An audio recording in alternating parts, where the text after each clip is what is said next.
সারা বছর বিভিন্ন ধরনের ফল কিংবা সবজির চাষ করে থাকেন কৃষকেরা। তবে মরশুমি ফল চাষে ব্যাপক লাভ করা সম্ভব, সেই পথ দেখাচ্ছেন কোচবিহারের এক কৃষক। দীর্ঘ 5 বছর ধরে স্ট্রবেরি ফল চাষ করে আসছেন তিনি শীতের সময়। যদিও এই ফল চাষের পদ্ধতি খুবই সহজ, সামান্য কিছু বিষয় মেনে চললেই এই চাষের থেকে ব্যাপক পরিমাণ লাভ করা সম্ভব। শুধুমাত্র চাষের জমিতেই নয়, প্রকৃতিবান্ধব প্লাস্টিক প্যাকেটের মাধ্যমে এই চাষ করা যায় খুব সহজেই এবং লাভ পাওয়া যায় অনেকটাই। আচ্ছা, এই যে স্ট্রবেরি গাছ, এই গাছের পরিচর্যাটা কীভাবে করতে হয়? স্ট্রবেরি গাছ একমাত্র বিশেষ করে শীতে ভালো হয়। পরিচর্যা কি মোটামুটি আপনার ওই গোবর সারটা, মেন হচ্ছে গোবর সারটা ভালো পছন্দ করে। আপনি যে এই যে স্ট্রবেরি গাছের যে মানে বাগান করেন, সেক্ষেত্রে আপনি এই স্ট্রবেরি গাছগুলো কোথা থেকে কিনে নিয়ে আসেন? এগুলো বিশেষ করে পুনের থেকেই চারাটা বিশেষ করে পাওয়া যায়। এই বছর পুনের চারাটা খুব কম পাওয়া গেছে, একদমই চারা ছিল না পুনেতে। কোচবিহারের এক কৃষক দুলাল সরকার এভাবেই স্ট্রবেরি চাষ করে আসছেন দীর্ঘ সময় ধরে। এছাড়াও তিনি স্ট্রবেরি চাষের চারাও বিক্রি করছেন।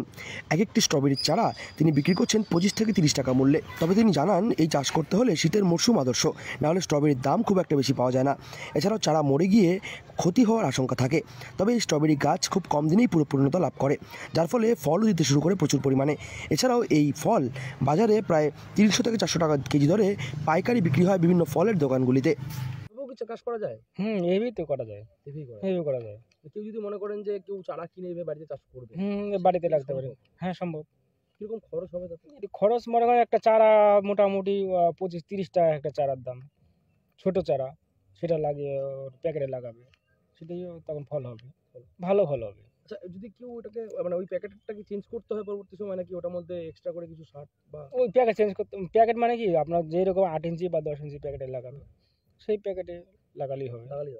তবে এই চাষ করতে হলে প্রথম যে বিষয়টি মাথায় রাখা দরকার তা হলো রাসায়নিক সার ব্যবহার করা যাবে না একেবারেই। তবে রাসায়নিক সার ব্যবহার করলে পরে এই ফলন একেবারে কমে যাওয়ার সম্ভাবনা থাকে। শুধুমাত্র গোবর সার ও খৈল পচানো জল সার দিয়ে ব্যবহার করে এই ফল চাষ করতে হবে, তাহলে ফল পাওয়া যাবে অনেকটাই বেশি পরিমাণে। দীর্ঘ সময় ধরে এই কৃষক এইভাবেই ফল চাষ করে আসছেন এবং যার ফলে তার ফলের চাহিদা বাজারে অনেকটাই বেশি পরিমাণে থাকে। তবে এই গোটা বিষয়টি নিয়ে তিনি কৃষি দপ্তরের প্রচুর সহায়তা পেয়েছেন বলেও জানিয়েছেন তিনি। গোবর সার আর খোল পচা জল দিলেই বেটার। গোবর সার আর খোল পচা দিলে বেটার। রাসায়নিক চলবে না, রাসায়নিক দিলে তো হয়ে গেল। আচ্ছা, এই যে আপনি চাষ করেন, এটাতে কিরকম মুনাফা পাওয়া যায়? হলে মুনাফা আছে, আবার না হলে মুনাফা হলে পরে কিরকম মুনাফা হয়? দোকানে বাজার আছে। এখানে যে এই যে মানে যারা ধরুন কেউ বেশি মাত্রায় চাষ করতে ইচ্ছুক, বা কোনো ব্যক্তি চাচ্ছেন যে বাড়িতে আমি এরকমভাবে চাষ করব, তো সেক্ষেত্রে যদি কেউ চাষ করে তাহলে এটাকে বেচবে কিভাবে, মানে বিক্রি করবে? ফলে যে কোনো ফলের দোকানে নিয়ে নেবে। মরশুমে এই ফলের পুষ্টিগুণ রয়েছে অনেকটাই বেশি পরিমাণে, যার ফলে বাজারে প্রচুর পরিমাণে এই ফলের চাহিদা দেখতে পাওয়া যায়। কোচবিহার থেকে সার্থক পণ্ডিতের রিপোর্ট, লোকাল 18 বাংলা।